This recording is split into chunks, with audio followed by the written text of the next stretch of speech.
Assalamualaikum warahmatullahi wabarakatuh.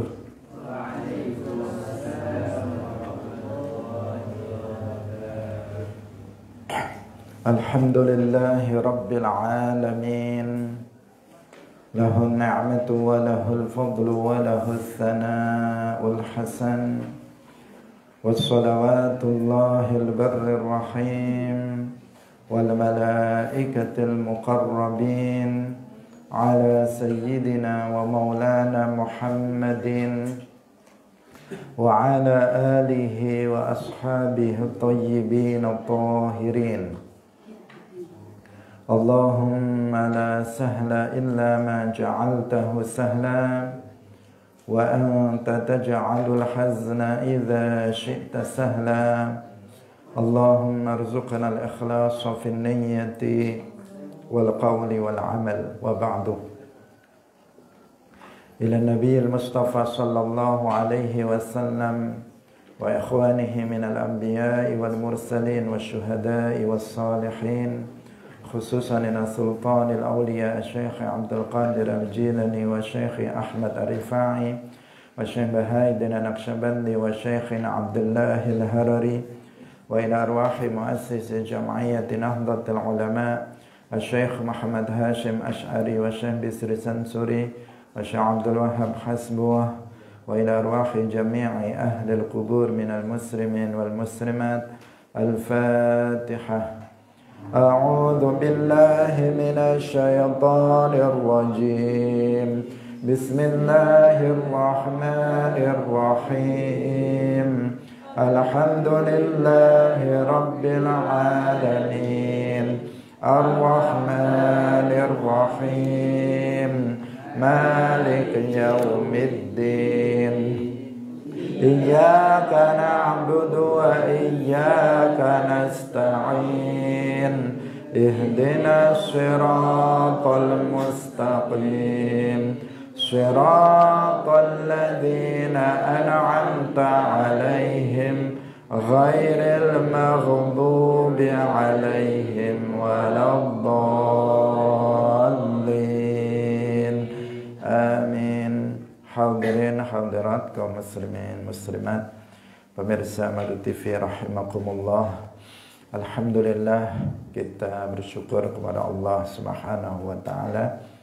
Pagi hari ini Allah Subhanahu wa taala kembali mempertemukan kita, mengumpulkan kita di majelis ilmu yang menjadi salah satu taman dari taman-taman surga. Semoga Allah Subhanahu wa taala mengumpulkan kita semuanya nanti di akhirat di dalam surganya Allah.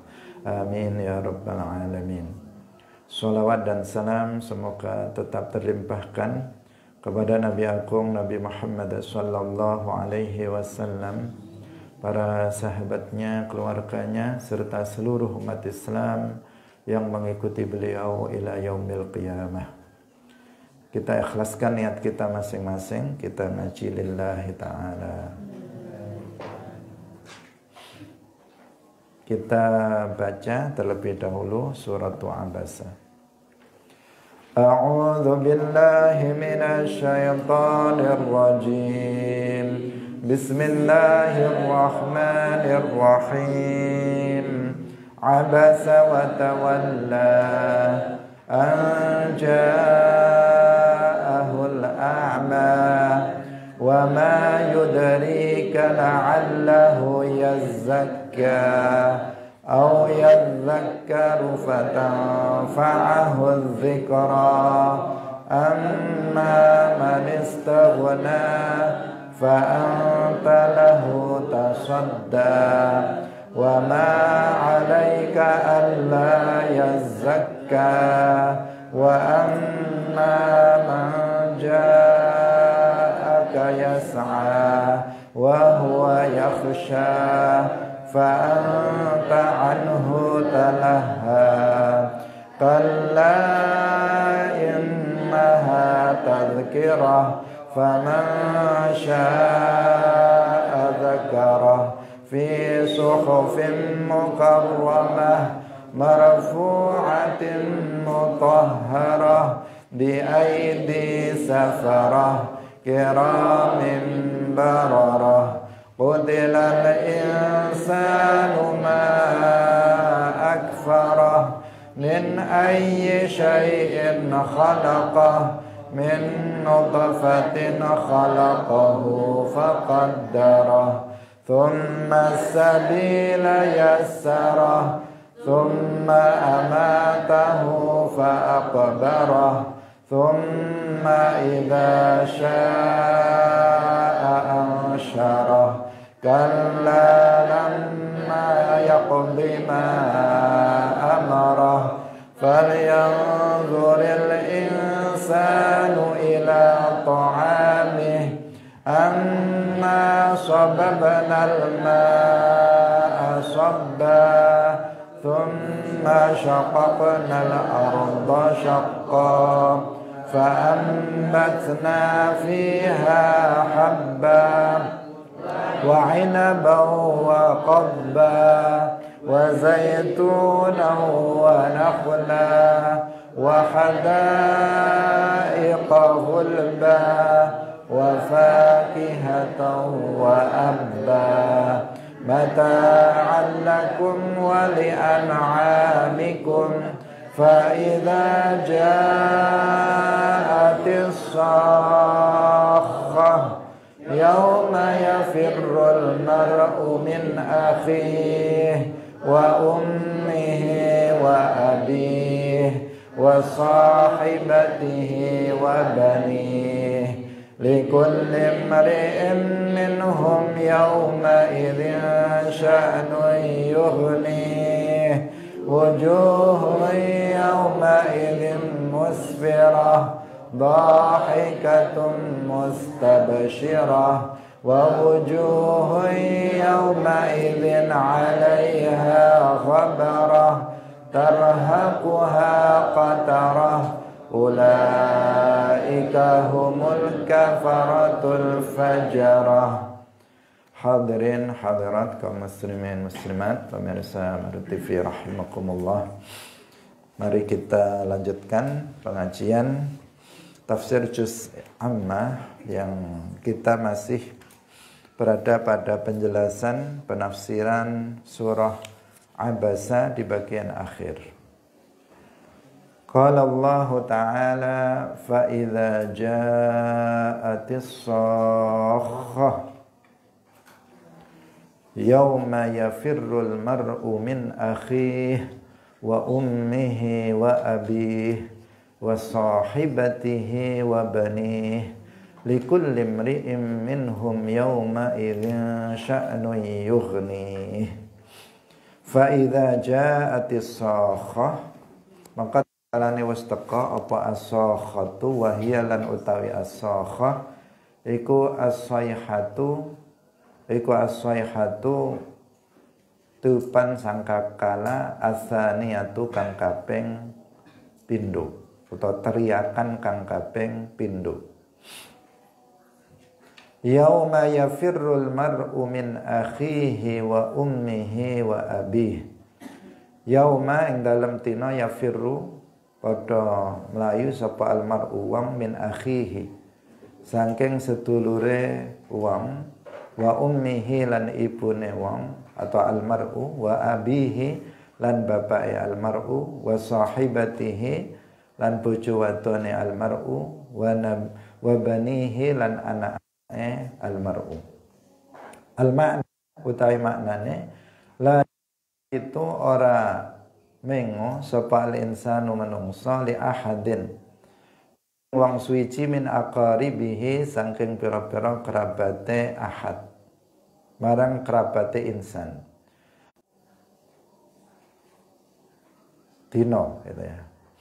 Qala wasdawa sapa al hasanu utawa yaum awwalu man utawi kawitane wong yafirru kang melayu ummihi lan saking ibune al insan wa abihi utawa al mar'u doman gitu ya man wa abihi lan bapak iman iku Ibrahimu Nabi Ibrahim wa min sahibatihi lan saking bojo wadone man iku Nuhun Nuh wa Lutun lan Lut Wa min ibnihi lan saking anake iku Nuhun Nabi Nuh. Likulli imri'in minhum yawma idzin sya'nun yughni ay yashghaluhu sya'nun urusan yughni ay yashghaluhu tegese kang nyipuaken ing imri'in kulimri'in an qarabatihi saking kerabate kulumri'in. Fa kullu wahidin mangka utahi saben-saben wong suci minhum saking kulimri'in iku masyghulun den sibukaken binafsihi kelawan awak dhewene kulumri'in. Hadirin rahimakumullah. Fa idza ja'atis sakhah. As-sakhah itu artinya makna dasarnya sakhah itu adalah teriakan yang memekikkan telinga. Jadi saking kerasnya yang memekakkan telinga itu secara makna bahasanya. Tetapi yang dimaksud di sini adalah yaitu suara dari sangkakala malaikat Israfil yang kedua. Kita telah sampaikan sebelumnya bahwa ketika malaikat Israfil alaihissalam meniupkan sangkakalanya yang pertama, maka semua yang hidup, yang bernyawa itu mati, termasuk para malaikat itu mati, jin, malaikat, manusia, binatang semuanya mati. Kecuali yang dikehendaki tidak mati oleh Allah Subhanahu wa taala. Kemudian 40 tahun berikutnya Allah Subhanahu wa taala memerintahkan kepada malaikat Israfil untuk meniupkan sangkakalanya untuk yang kedua kalinya. Dengan suara yang sangat keras, ya, sangat keras memekikkan telinga, sehingga pada tiupan sangkakala yang kedua ini semua yang mati itu hidup kembali. Allah mengembalikan jasadnya yang sudah hancur oleh tanah, jika termasuk jasad yang telah hancur oleh tanah, kemudian Allah menghidupkannya kembali. Itu yang dimaksud dengan as-sakhah, yaitu as-sayhah ats-tsaniyah, tiupan sangkakala yang sangat keras dari malaikat Israfil yang kedua kalinya. As-sayhah al-ula itu matinya semua makhluk hidup, kemudian as-sayhah bangkitnya atau dikeluarkannya manusia dari dalam kuburnya. Yang ini berarti telah mulai proses yaumul qiyamah. Telah proses qiyamah sudah dimulai. Karena yaumul qiyamah yang disebut dengan hari kiamat itu minal ba'si ila dukhuli ahlil jannati al jannata wa dukhuli ahlin nari an-nara. Kiamat itu dimulai dari kebangkitan, yaitu keluarnya orang-orang yang mati dari dalam kuburnya, sampai penduduk surga, yaitu orang-orang mukmin masuk ke dalam surga, dan penduduk neraka, yaitu orang-orang kafir masuk ke dalam neraka. Nah, dari situ hari kiamat telah selesai. Tetapi kehidupan masih berlanjut, akhirat, hari akhirat terus berlanjut. Tetapi yaumul qiyamah itu sampai penduduk surga telah masuk seluruhnya ke dalam surga, dan penduduk neraka telah masuk seluruhnya ke dalam neraka. Di situ selesai kiamat akhirat yang abadi, yang tidak ada penghujungnya. Itu yang tersisa. Hadirin yang dirahmati oleh Allah Subhanahu wa taala. Bagaimana kondisi manusia pada hari kiamat nanti? Yauma yafirrul mar'u min akhihi wa ummihi wa abihi wa sahibati wa banih. Pada hari itu orang-orang pada lari dari saudaranya, dari ibunya, dari bapaknya, dari istrinya, dari anak-anaknya. Artinya mereka pada lari meninggalkan kerabatnya. Karena apa? Di sini ada dua penafsiran, ya. Ada dua penafsiran dari para ulama. Yang pertama, karena dia telah menzalimi kerabatnya itu. Orang-orang yang telah menzalimi kerabatnya ketika di dunia, maka mereka lari dari kerabatnya karena takut dituntut oleh kerabatnya itu nanti pada hari kiamat. Nah, kita semuanya tentu di dunia ini kita mencintai kerabat kita, kita menyayangi kerabat kita, kita menyayangi saudara kita, kita mencintai istri kita, anak-anak kita, ayah dan ibu kita mencintai mereka semua. Dan kita ingin selalu berkumpul bersama mereka. Itu di dunia. Tetapi nanti di akhirat, keinginannya sebenarnya seperti itu juga. Tetapi sebagian orang, karena perbuatan zalim yang dilakukannya di dunia terhadap kerabatnya, maka mereka lari dari kerabatnya karena khawatir, karena takut akan dituntut oleh kerabatnya tersebut. Karena ada kewajiban-kewajiban kita terhadap mereka. Misalnya terhadap saudara. Kita punya kewajiban silaturahim. Kita memiliki kewajiban silaturahim. Silaturahim bisa dilakukan dengan dua cara. Yang pertama dengan cara mengunjunginya. Di saat kerabat kita, saudara kita misalnya sedang sedih, ada musibah, kita kunjungi. Ketika kerabat kita, saudara kandung misalnya sedang bahagia menikahkan anaknya atau mengkhitankan anaknya misalnya sedang senang, maka kita berkunjung ke rumahnya. Ini namanya silaturahim bentuk yang pertama, yaitu dengan mengunjunginya khususnya di hari-hari mereka sedang senang atau di hari-hari mereka sedang bersedih. Di saat hari raya kita datangi. Ini namanya apa? Silaturahim dalam bentuk yang pertama. Silaturahim bentuk yang kedua adalah dengan membantu saudara di saat saudara itu sedang membutuhkan bantuan. Misalnya ada saudara kandung kita. Dia sangat membutuhkan bantuan kita dan kita mampu untuk membantunya.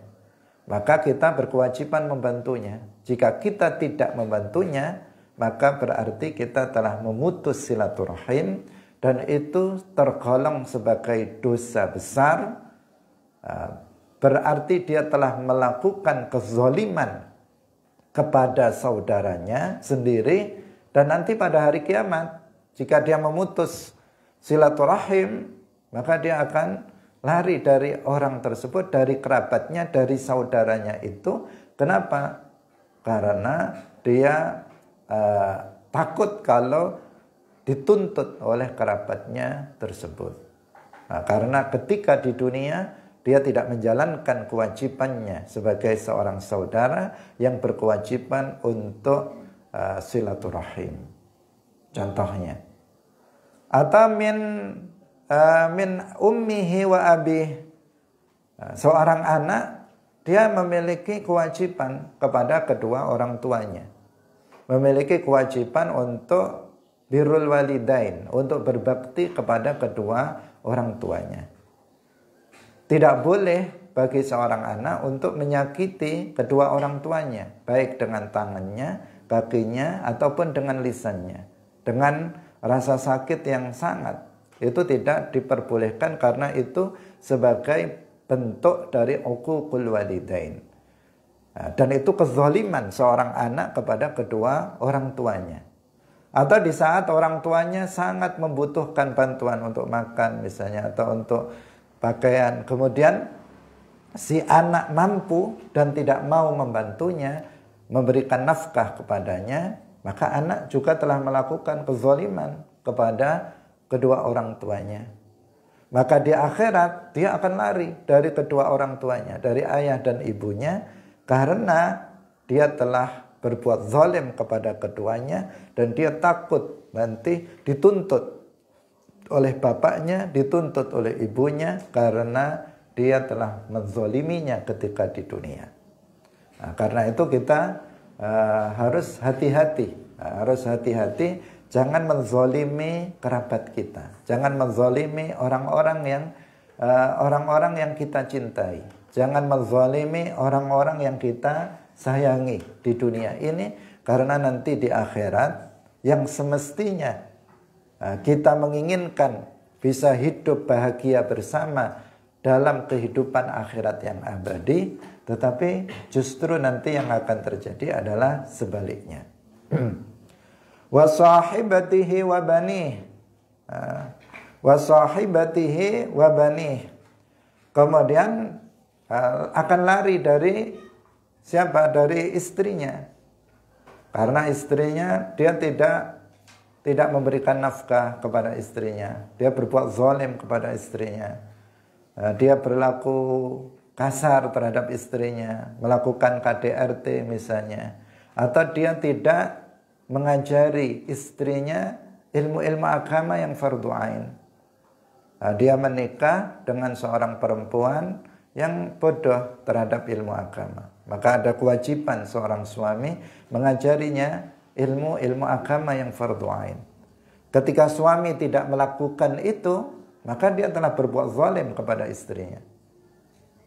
Nah, maka seorang suami kalau dia tidak mampu mengajari istrinya ilmu fardu ain, maka hendaknya dia mewakilkannya, menyuruh dia untuk hadir dalam majelis ilmu yang mengajarkan ilmu fardu ain, agar dia tidak kena hukum dosa, dia jatuh kepada kezaliman.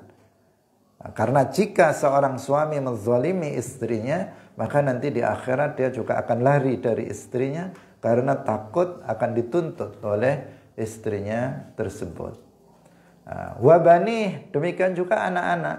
Ketika orang tua nggak mendidik anaknya, ketika umur 7 tahun dan sudah mumayyiz, dia tidak mengajarinya ilmu fardu ain, dia tidak memerintahkannya sholat, dia tidak memerintahkannya berpuasa, sedangkan dia mampu untuk puasa, dia membiarkan anaknya tanpa pendidikan, dia tidak menafkahinya, maka berarti dia, orang tua ini telah zalim kepada anaknya. Dia nanti akan lari karena takut dituntut oleh anaknya, karena hak-hak anak tidak dijalankan oleh kedua orang tuanya di saat di dunia. Nah, hadirin yang dirahmati oleh Allah Subhanahu wa taala. Tapi meski mereka nggak bisa lepas dari azab Allah Subhanahu wa taala. Mereka inginnya menjauh, nggak dituntut seperti di dunia ini. Sebagai ketika menzalimi satu dengan yang lain, lari agar nggak kena tuntutan. Tetapi di akhirat, sejauh apa dia lari dari saudaranya, dari kerabatnya yang dia zalimi, maka dia akan anak menzalimi orang tuanya, saudara menzalimi saudaranya yang lainnya. Itu yang banyak terjadi, sehingga yang di sini yang digambarkan adalah tentang kerabat, bahwa mereka yang saling zalim menzalimi ummihi wa abihi Ibrahim wa min sahibatihi Nuh wa Lut wa min ibnihi Nuh. Jadi di sini dalam penafsiran yang kedua, bahwa mereka memberikan syafaat kepada kerabat orang muslim, atau itu secara umum ya, secara umum seorang muslim itu tidak bisa memberikan syafaat terhadap kerabatnya yang kafir. Misalnya, atau seorang muslim tidak bisa dia juga memberikan syafaat kepada orang yang menzaliminya, yang menzalimi Islam. Karena itu kalau ada seorang anak, dia anak yang soleh, dia muslim soleh, taat kepada Allah, tetapi kedua orang tuanya misalnya kafir, maka sang anak tidak bisa memberi syafaat kepada kedua orang tuanya yang kafir. Misalnya saudara, dia saudara kandung, dia yang si A, dia seorang muslim saleh, taat kepada Allah, waliyun min auliyaillah misalnya. Tapi kakaknya atau adiknya kafir, maka kakak atau adiknya tidak bisa mendapatkan syafaat dari saudaranya yang wali ini. Atau misalnya kedua orang tua, dia orang tua yang saleh, wali misalnya, punya anak tapi anaknya kafir misalnya, maka kedua orang tuanya tidak bisa menyelamatkan, memberikan syafaat kepada anaknya. Seorang suami, suaminya saleh tapi istrinya kafirah misalnya, istrinya kafir, maka suami tidak bisa memberi syafaat kepada istrinya. Demikian juga kebalikannya, istri salihah, suaminya kafir misalnya, maka istri yang salihah muslimah tidak bisa memberikan syafaat kepada suaminya yang kafir. Nah, ini konsepnya memang konsep dasarnya seperti itu. Demikian juga orang yang menzalimi yang lainnya, maka orang yang menzalimi tidak bisa mendapatkan syafaat dari orang yang dizalimi. Orang yang dizalimi tidak akan memberikan syafaat kepada orang yang menzaliminya ketika dia berada di dunia. Maka di sini yang pertama menunjukkan tentang betapa pentingnya iman ini. Nah, betapa pentingnya iman. Nah, karena dengan iman seseorang sebanyak apapun dosa yang dilakukannya ketika hidup di dunia dan dia mati belum bertaubat, masih ada harapan dia mendapatkan syafaat. Mendapatkan syafaat Nabi, mendapatkan syafaat wali, mendapatkan syafaat kerabatnya yang soleh, kerabatnya yang baik, yang soleh, yang bertakwa. Berpotensi kerabatnya itu akan memberikan pertolongan, syafaat kepada dia, sehingga dia tidak masuk ke dalam neraka tetapi masuk ke dalam surga selama seseorang itu mati dalam keadaan mukmin. Maka iman menjadi hal yang paling berharga dalam kehidupan manusia di dunia ini. Tidak ada yang lebih berharga daripada iman. Nah, karena menyangkut kesempatan seseorang untuk mendapatkan kebaikan nanti pada hari kiamat. Bagaimanapun kondisi dia. Kalau dia mukmin saleh, tentu dia langsung masuk ke dalam surga. Jika dia mukmin fasik, mati dalam keadaan seperti itu, maka masih ada harapan-harapan. Harapan Allah mengampuninya meskipun tanpa syafaat. Harapan mendapatkan syafaat dari orang-orang yang berhak memberikan syafaat. Bahkan kalaupun tidak mendapatkan pengampunan dan syafaat, setelah diazab dia pasti akan keluar dari neraka dan masuk ke dalam surga. Maka iman menjadi hal yang sangat penting.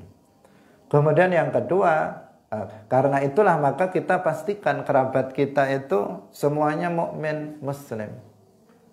Harus dipastikan. Dipastikan itu maksudnya kita memang nggak bisa memastikan. Yang dimaksud usaha dalam hal memastikan bagaimana istrinya akidahnya benar, bagaimana anak-anaknya akidahnya benar, ahlus sunnah wal jamaah, bagaimana kedua orang tuanya akidahnya benar. Pastikan itu ketika kita di dunia. Ajari mereka ilmu-ilmu agama, ahlus sunnah wal jamaah, orang tua, keluarga, saudara. Kalau enggak mampu, ajak mereka hadir dalam majelis ilmu. Karena kalau enggak, nanti di akhirat ya terpisah-pisah. Kerabat akan terpisah-pisah, sebagian di neraka, sebagian di surga. Bisa jadi suami istri, suaminya di surga, istrinya di neraka, atau kebalikannya, istrinya di surga, suaminya di neraka. Itu akan terjadi apabila seseorang memang beda dalam hal keimanannya. Yang satu misalnya Wahabi, yang satu Ahlus Sunnah, ya akan terpisah di akhirat nanti. Yang satu Mujassimah, yang satu Muwahhid, maka akan terpisah.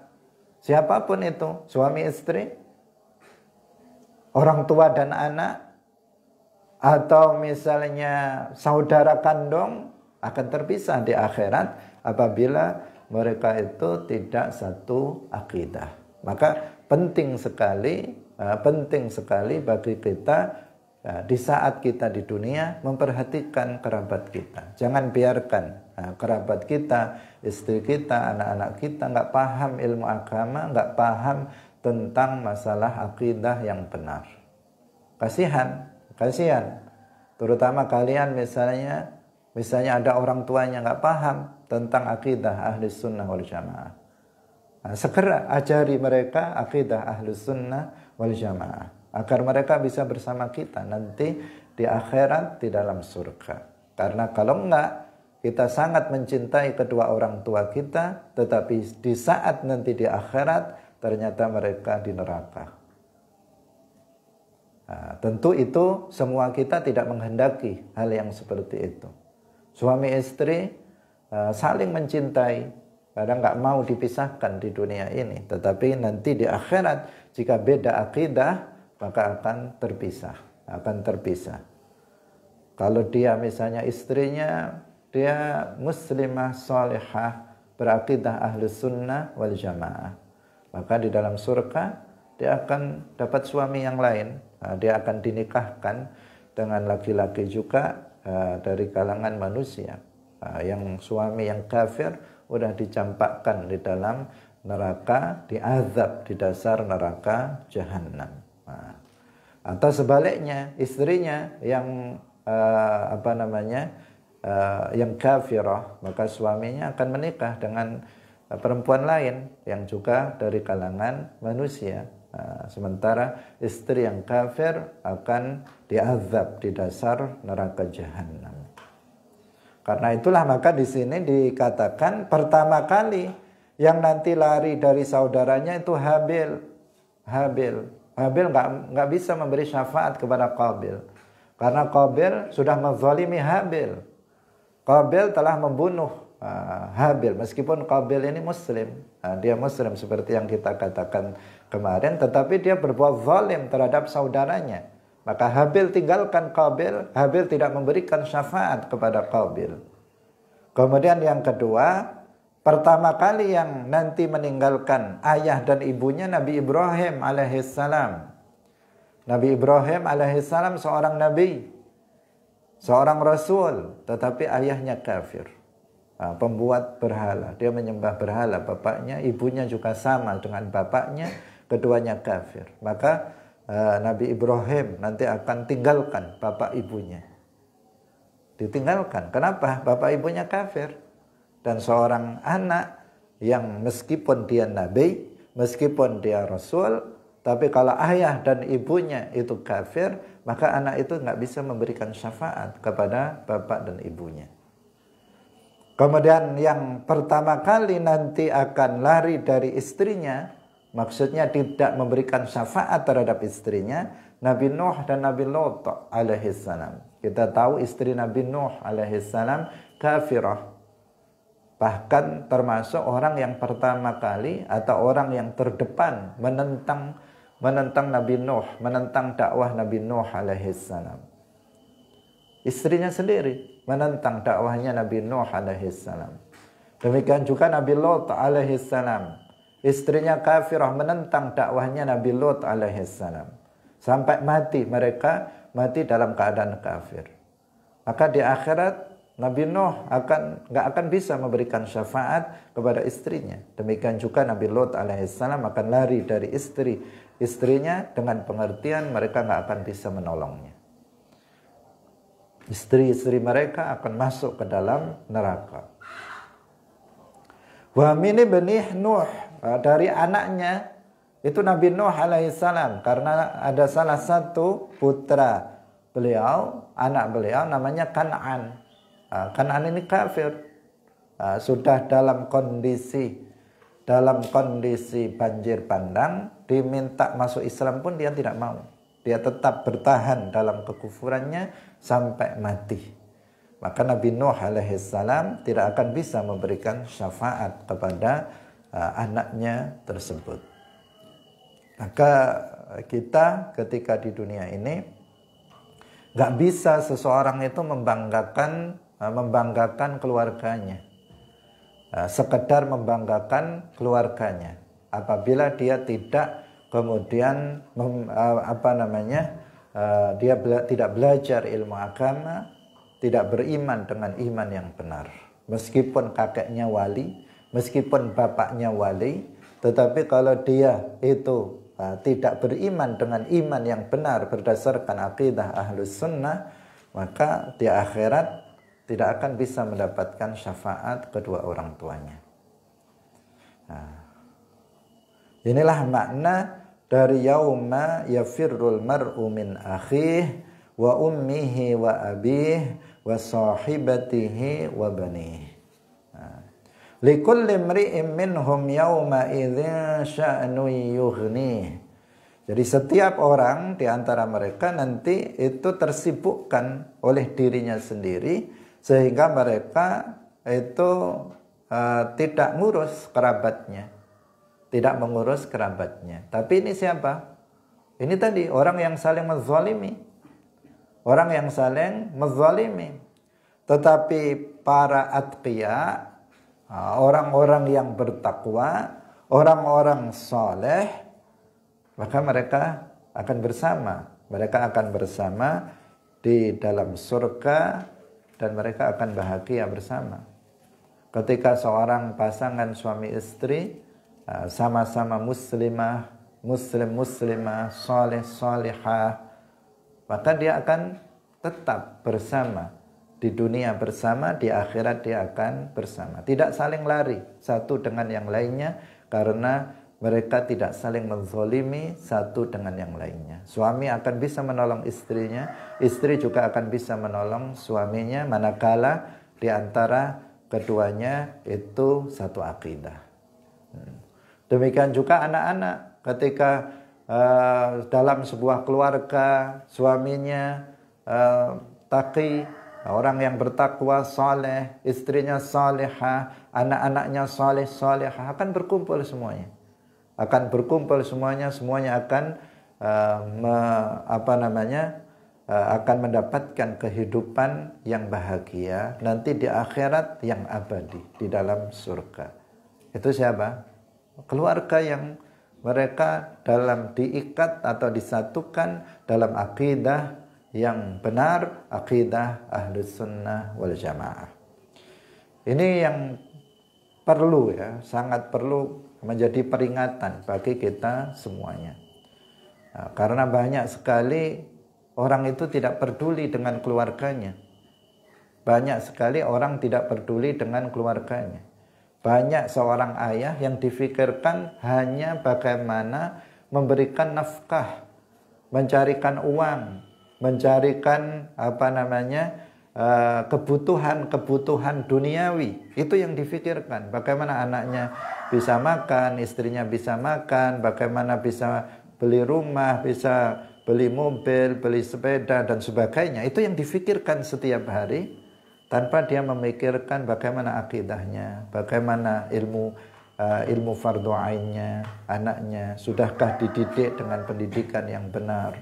Itu nggak difikirkan, lepas dari pemikiran dia fokus pada hal-hal yang sifatnya duniawi, padahal yang lebih penting dari itu adalah akidah yang harus dijaga dari keluarga,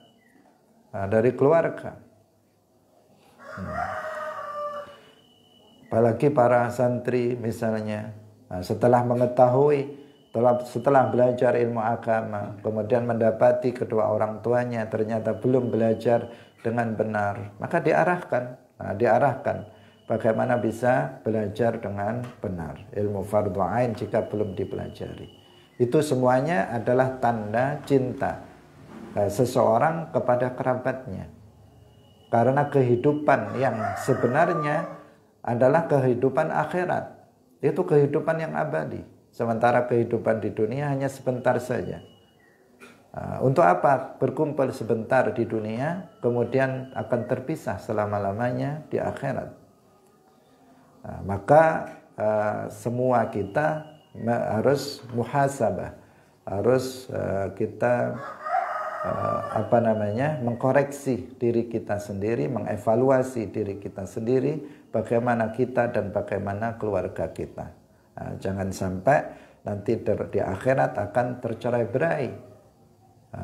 Istrinya di sini, suaminya di sana, anaknya di sana, semuanya sendiri-sendiri, bahkan saling lari satu dengan yang lain karena takut dituntut. Istrinya lari takut dituntut suaminya, suaminya lari takut dituntut oleh istrinya, anaknya lari takut dituntut kedua orang tuanya juga lari dituntut anaknya. Semuanya menjauh, tercerai-berai. Tetapi mereka nggak bisa lepas dari hisab dan azab Allah Subhanahu wa ta'ala. Hadirin yang dirahmati oleh Allah Subhanahu wa ta'ala. Wujuhu yawma idzin musfirah. Ini sedikit ya penjelasannya, kita usahakan kita selesaikan. Mudhi'atun kang bercahaya. Qad alimat teman-teman wis ngaweruhi apa wujuh ma ing perkara laha iku ketuwe wujuh minal khairi sangking kebagusan. Dhahikatun kang guyu li sururiha krana senenge wujuh. Mustabsyirah farihatun bahagia bima kelawan perkara nalaha kang wis merkoleh ing ma min karamatillahi saking kemuliaane Allah azza wa jalla. Wa wujuhi yawma idzin 'alaiha ghabarah. 'Alaiha iku ing atase wujuh ghubarun utawi debu. Wa qala lan wasdawu sapa muqatil ai sawadun tegese ireng wa ka'abatun lan kesedihan. Tarhaquha ai taghsyaha artinya menimpa ing wujuh. Qatarah ay zulmatun tegese kegelapan. Wa qala lan wasdawuh sapa az-zajjaju ya'luha kang den kenani ing wajah sawatun hitam, kehitaman kadukhan. Summa kaya beluk, summa bayyana man nuli martelaaken man ing wong ahla hadhil hal ahli wong kang utawa golongan wong kang duweni keadaan kahanan iki. Faqala ta'ala ulaika humul kafaratul fajarah. Wa huwa lan utai kafarah iku jam'u kafir, fajarah jam'u fajir. Wallahu a'lam wa ahkam. Jadi nanti di sini dijelaskan tentang dua keadaan, yaitu keadaan orang-orang mukmin dan keadaan orang-orang kafir. Keadaan orang-orang mukmin dan soleh dan keadaan orang-orang mukmin yang kafir dan fajir, yang dia banyak berbuat kezaliman. Nah, nanti perbedaannya bagaimana? Bahwa wajah-wajah orang-orang mukmin yang soleh itu mudhi'ah, akan bercahaya. Karena dia telah mengetahui kebaikan yang dia dapatkan. Dia mendapatkan pahala dari amal yang dia dilakukannya di dunia. Sehingga wajahnya berseri-seri, wajahnya bercahaya, dia tersenyum, tertawa.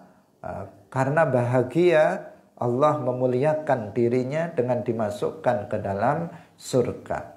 Itu keadaan yang pertama, yaitu orang-orang mukmin yang mereka bertakwa, orang soleh seperti itu. Jadi wajahnya bercahaya, tertawa, senang, bahagia. Itu yang didapatkan. Karena mendapatkan pahala, balasan menyenangkan dari Allah atas amal mereka. Tapi kebalikan, kebalikannya yaitu orang-orang kafir. Faulaika humul kafaratul fajarah. Orang-orang kafir, orang-orang yang zalim, maka alaiha ghabarah. Pada wajahnya ada debu, ada tanah debu yang hitam, pada wajahnya itu hitam dan penuh dengan kesedihan. Penuh dengan kesedihan. Itu adalah siapa? Orang-orang yang kafir dan fajir. Karena mereka diazab oleh Allah Subhanahu wa taala di dalam neraka. Jadi wajahnya gelap, wajahnya hitam, wajahnya yaitu penuh dengan kesedihan, kegalauan yang tidak menentu. Itu orang-orang kafir, orang-orang fajir. Sangat berbeda jauh dengan keadaan orang-orang mukmin yang bertakwa. Yang satu bercahaya, yang satu gelap, gelap, hitam, gelap. Sudah hitam, gelap lagi. Kalau hitam masih agak padang, lumayan. Karena ada hitam yang gelap, ada hitam yang agak manis misalnya. Ini enggak, sudah hitam, penuh dengan masalah, sehingga penuh dengan kesedihan wajahnya. Sehingga gelap bertambah gelap, hitam bertambah hitam, karena penuh dengan kesedihan yang dia karena dia mendapatkan azab Allah Subhanahu wa taala nanti di akhirat. Nah, semoga kita semuanya diberikan keselamatan oleh Allah Subhanahu wa taala. Apa yang kita pelajari menjadi peringatan bagi kita semuanya. Kita membaca Al-Qur'an, kita sudah memahaminya. Allah memberikan peringatan kepada kita semuanya agar kita selama di dunia ini menjaga keimanan kita dan juga keluarga kita, menjaga kebaikan keluarga kita agar kita bisa tetap bersama di dunia dan juga tetap bersama nanti di akhirat di dalam surga Allah Subhanahu wa taala. Demikian pengajian kita pada pagi hari ini, semoga bermanfaat bagi kita semuanya. Barakallahu fikum wallahu muwaffiq ila aqwamit thariq. Wassalamualaikum warahmatullahi wabarakatuh. La ilaha illallah. Allahumma salli ala sayyidina Muhammad wa ala alihi wa sahbihi wa sallim. Rabbi ghfirli wa liwalidayya wa lil mu'minina wal mu'minat.